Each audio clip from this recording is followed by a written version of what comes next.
Today's question, and I just want to go into this briefly, is if you can use tools to help you draw a neurographic line, which, for example, could be one of the things that I've seen many, many times, taking a coin and pushing it over your paper.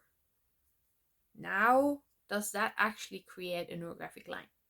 It does create a line that looks like a neurographic line, for sure, because it won't have a pattern and it will be kind of surprising too, probably. But what we want to do with Neurographica is, of course, train our subconscious, connect to our subconscious. So when we use a tool like the coin, it can help us feel into what it might feel like to create a neurographic line, but eventually we're gonna want to do the same thing without a coin. So in a way, it's like a way for beginners to tap into what it might be like to draw a line where we don't have control over it with our mind, like we cannot control exactly where it goes. What we want to do with a neurographic line, though, is really do the same thing while we are consciously looking at our line.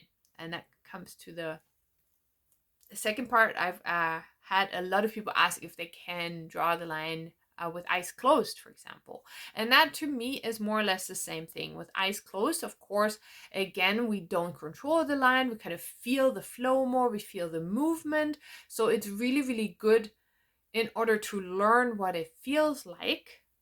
And there might be occasions where we can actually play with that. But as a regular thing, I would neither always draw a line having a coin there or always draw a line closing my eyes.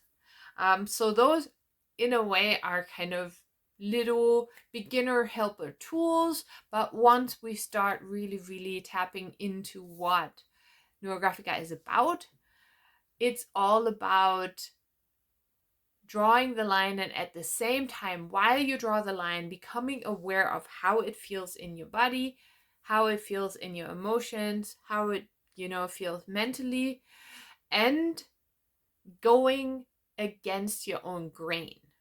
Pavitt is very, very focused on that.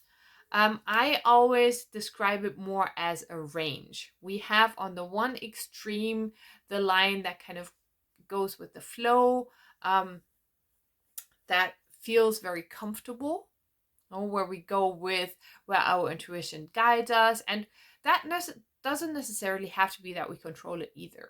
So comfort doesn't mean that we have to control it, but it can show more of our patterns. So when I, for example, just go with it, I can recognize that there are little patterns, that there is a little kind of rhythm in my line that I repeat.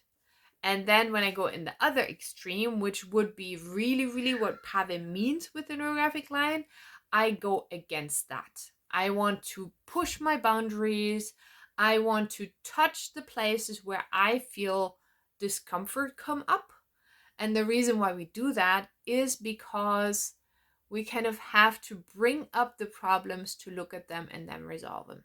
So with the help of the neurographic line, whenever we really, really learned how to go in a way that feels unpredictable, even though it's me with my hand, but I'm moving my hand in a way that I don't know where it's going to go next. I don't know what it's going to look like.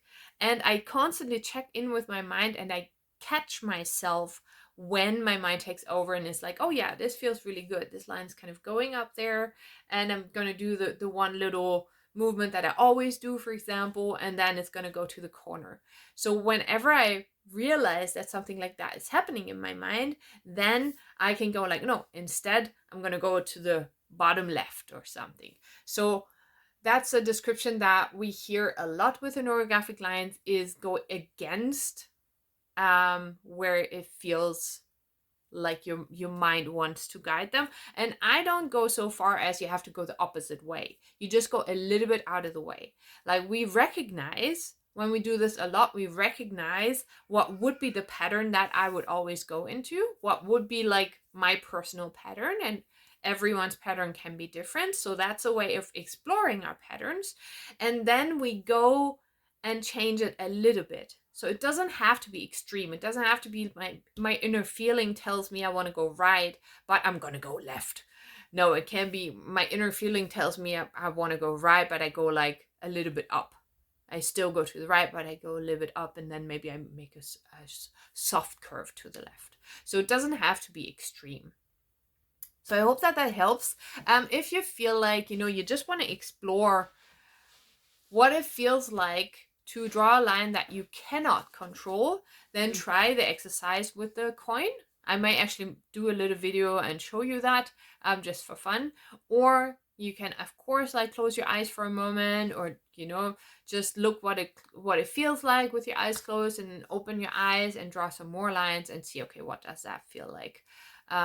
Because in a way, when our eyes are open, we do interact with everything that's there. We do see every line that's already there. We do see the elements that are there. We do see the circles and all of this stuff. So we want to learn that in a way in real life as well. We do want to be aware of the world around us and everything that's happening and all the circumstances in our lives. But we also want to find ways to not go the beaten track, to not do the same thing over and over and over again, to try new things. So that is what neurographic eye can kind of teach us and kind of help us to do. So I hope that this is valuable and helpful. I would love to know how you experience the neurographic line whenever you draw it. And if you have no idea what I'm talking about, there is a video on my YouTube channel that talks about the neurographic line and gives you exercises so you can actually try it out. So check that out, and I see you again next week.